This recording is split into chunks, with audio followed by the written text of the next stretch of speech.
नमस्कार दोस्तों, सुबह का वक्त हो रहा है और चलिए कहीं ले चलते हैं। कहाँ जाना है? महाकुंभ जाना है, बिल्कुल लेके चलूँगा और आपको बताऊँगा कि कैसे आप इस समय 2025 में 144 साल में एक बार पड़ने वाले महाकुंभ में आप जा सकते हैं। तो उसके लिए आपको वीडियो अंत तक देखिए और उसके बाद मैं आपको बताता हूँ कि किस तरीके से वहाँ पहुँचना है। हिंदू मान्यताओं के अनुसार अगर आपके कर्म बहुत ज़्यादा अच्छे हैं तो आपको 84 लाख योनियों के बाद मनुष्य का जीवन प्राप्त होता है। और उस मनुष्य के जीवन में भी अगर आपको कुछ सब्सक्रिप्शन आपने प्राइम ले रखे हैं तो आपको कुंभ, अर्ध कुंभ जैसी जगहों पे जाने का अवसर प्राप्त होता है। लेकिन अगर आपने एक अल्ट्रा प्रीमियम सब्सक्रिप्शन ले रखी है इस मनुष्य जीवन की तो आपको मौका मिलता है 144 साल में एक बार पड़ने वाले महाकुंभ के दर्शन और उसमें भाग लेने की चांस, और वो मुझे मिल चुकी है। इसीलिए मैं अभी आ चुका हूँ प्रयागराज के महाकुंभ 2025 में। और यहाँ पे दोस्तों आप देख सकते हैं दुनिया के कई इलाकों से, नॉट इवन इन इंडिया, बाहर की जगहों से भी दोस्त बहुत सारे लोग आए हुए हैं। बेहतरीन क्राउड मैनेजमेंट, रोज़ हज़ारों करोड़ों लाखों लोग डुबकी लगा रहे हैं संगम में, जो कि 3 नदियों का संगम है और हम भी वहीं चल रहे हैं।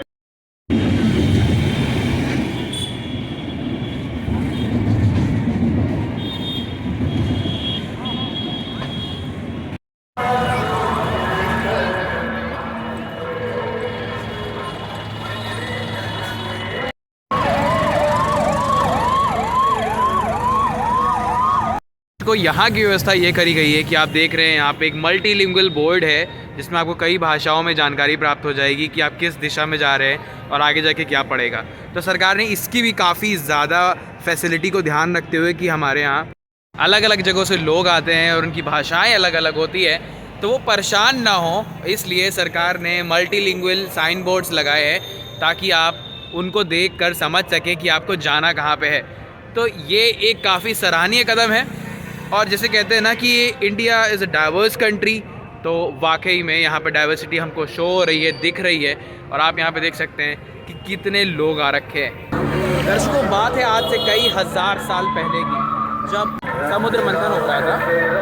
और उस समुद्र मंथन से बेसिकली वो समुद्र मंथन राक्षसों देवताओं के बीच में हो रहा था और वो अमृत के लिए हो रहा था, जिसको पीकर आप अमर हो जाते हो, इमोर्टल हो जाते हो।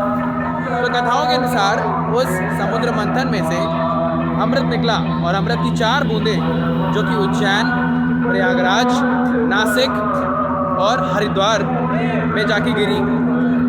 उसके बाद से उन नक्षत्रों के अनुसार हमारे देश में अर्धकुंभ, कुंभ और महाकुंभ जैसे इवेंट्स होते हैं, जहाँ पे आज हिंदू समुदाय से जुड़े हुए लाखों करोड़ों लोग डुबकी लगाते हैं।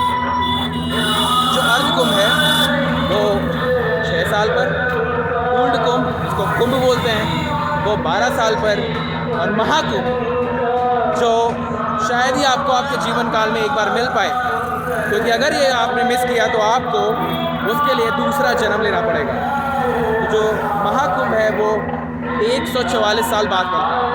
मतलब अगर आज महाकुंभ पड़ा है तो आज से 144 साल बाद अगला महाकुंभ आएगा। और यहाँ पर हमारे पास ऊँट भी हैं, तो अगर आपको ऊँटों की सवारी करनी है महाकुंभ मेले में तो बिल्कुल यहाँ पे आपको ऊँट की फैसिलिटी भी अवेलेबल है। और फिर यहाँ से हम नंदी द्वार होते हुए सीधे और आगे बढ़े। दर्शकों, अब हम पहुँच चुके हैं संगम द्वार पर। हिंदू मान्यताओं के अनुसार जो 3 पवित्र नदियाँ हैं, सरस्वती, यमुना और माँ गंगा, जिसमें कि जो सरस्वती नदी है वो विलुप्त हो चुकी है, लेकिन आज भी ऐसा माना जाता है कि वो पाताल द्वार के माध्यम से आज भी इस त्रिवेणी संगम पे नीचे से कहीं मिलती है आके। तो मैं उसी संगम पे आ चुका हूँ, आपको दिखा दिया कि ये संगम द्वार था। और अब यहाँ से हम सीधे जा रहे हैं। ऑलमोस्ट 100 से 200 या 150 मीटर की डिस्टेंस पे यहाँ पे हमको घाट मिल जाएगा और हम वहाँ स्नान करेंगे।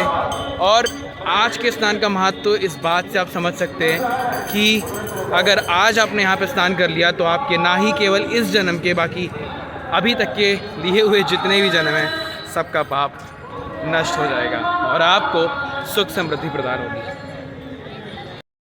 दर्शकों, आपको मैं क्या बताऊं कि किस तरीके से यहाँ पे क्राउड मैनेजमेंट किया गया है। पहली बात तो पूरी जगह को इन्होंने सेक्टर्स में डिवाइड कर दिया है। हर सेक्टर का अपना एक इंडिविजुअल अलग पुलिस इंचार्ज, ठीक है, पुलिस चौकी भी है इनके पास, फायर डिपार्टमेंट के लोग भी हैं उस पर्टिकुलर सेक्टर के लिए, इवन हॉस्पिटल्स तक है। तो आप देख सकते हैं किस वर्ल्ड क्लास लेवल का क्राउड मैनेजमेंट किया गया है कि यहाँ पे आपको बहुत सारी चीज़ें मिलेंगी वेल अरेंज्ड मैनर में। इवन बाहर की यूनिवर्सिटीज़ यहाँ तक भी कह रही हैं if you want to study crowd management please visit Mahakumbh. तो दर्शकों, हम पहुँच चुके हैं संगम घाट पर, तीनों नदियों का वो पवित्र संगम जहाँ पे नहाने से जन्मों जन्मों के पाप दूर हो जाते हैं। और अब मैं जा रहा हूँ उसी संगम में डुबकी लगाने। मैं अपने साथ अपने पिताजी को लेके आया हूँ, he is busy right now. और हम अब यहाँ से आगे जाएंगे, अपने कपड़े उतारेंगे और आपको आएंगे। लेडीज़ के लिए ख़ास तौर से एक चीज़ बता दूँ कि अगर आप यहाँ पे आ रहे हैं तो आपको चेंजिंग रूम की फैसिलिटी भी मिलेगी जो कि काफ़ी नीट एंड क्लीन है। सलाम है इन भाई लोगों को जो गंगा जी की निरंतर सफाई कर रहे हैं। आप यहाँ देख सकते हैं संगम घाट पे प्रॉपर पर्टिकुलरली ये यहाँ से गंदगी को, पुष्पों को हटाते हुए सलाम है ऐसे भाइयों को। दर्शकों, मैंने स्नान कर लिया है। पानी तो ठंडा था, लेकिन जो आस्था की डुबकी थी उसमें काफ़ी गर्माहट थी। पानी बहुत ज़्यादा साफ़ है और निरंतर आप देख रहे हैं पीछे ये नगर निगम कर्मचारी है जो पानी की सफाई कर रहे हैं। तो पानी बहुत ज़्यादा साफ़ है। आप मतलब गंगा जी का पानी इतना साफ़, आई कैन बिलीव कि देखने को मिल सकता है हमें। ये देखिए, आप पानी देखिए, पूरा साफ़ है। और मैंने डुबकियाँ लगा ली हैं, आप लोग के नाम की भी डुबकियाँ लगा दी हैं। तो अब आपकी ज़िम्मेदारी बनती है कि फटाफट लाइक करें इस वीडियो को और सब्सक्राइब करें अगर नए हैं हमारे चैनल पर। यहाँ तक संगम तक मैं आपको लेके आया, उम्मीद करता हूँ बहुत अच्छा लगा होगा। कमेंट बॉक्स में हमें बताइएगा कि क्या क्या चीज़ें आपको ज़्यादा अच्छी लगी। और यहीं पास में ही है श्री आदिशंकर विमान मंडपम, तो आप यहाँ पे भी आ सकते हैं अगर आप कुंभ में आए हैं तो यहाँ ज़रूर आए। देखिए, महाकुंभ पड़ता है इस समय प्रयाग में, और प्रयाग पहुँचने के लिए आप तीनों ही साधन जैसे कि रोडवेज़, एयरवेज़ और रेलवेज़ का इस्तेमाल कर सकते हैं। तो जैसे कि मैंने रोडवेज़ का इस्तेमाल किया और मैं बस से गया था, तो बस हमें फाफा मऊ उतारेगी। अगर आप बस का साधन लेते हैं तो बस आपको फाफा मऊ उतारेगी, और फाफा मऊ से फिर आप टैक्सीज़, ओला, ऊबर, रैपिडो जो करना चाहें उसके थ्रू आप संगम तक पहुंच सकते हैं, या संगम के नियर अबाउट पहुंच सकते हैं जहां तक व्हीकल्स अलाउड है। और फिर उसके बाद वहां से आप पैदल आपको 4-4.5 किलोमीटर चलना ही पड़ेगा, and then you will be at Sangam. और फिर वहां पे आस्था की डुबकी लगाइए। और अगर आप ट्रेन से आते हैं तो प्रयाग जंक्शन है, वहाँ उतरिए। वहाँ से मात्र शायद 3 किलोमीटर की वॉक है और आप आराम से संगम तट पर पहुँच जाएंगे और नहा भी सकते हैं। Same goes with the airport. अगर आप फ़्लाइट से आते हैं प्रयागराज यानी इलाहाबाद एयरपोर्ट पे, तो वहाँ से आपको ऊबर, टैक्सीज़, ओला जो भी चाहें आप वो कर सकते हैं और पहुँच सकते हैं संगम तक। उम्मीद करता हूँ ये वीडियो आपको बहुत अच्छी लगी होगी। प्लीज़ हमें लाइक करिए, सब्सक्राइब करिए हमारे चैनल को, और अगर अच्छा लगा हो ये वीडियो तो प्लीज़ इसे शेयर करिए अपने दोस्तों में। धन्यवाद।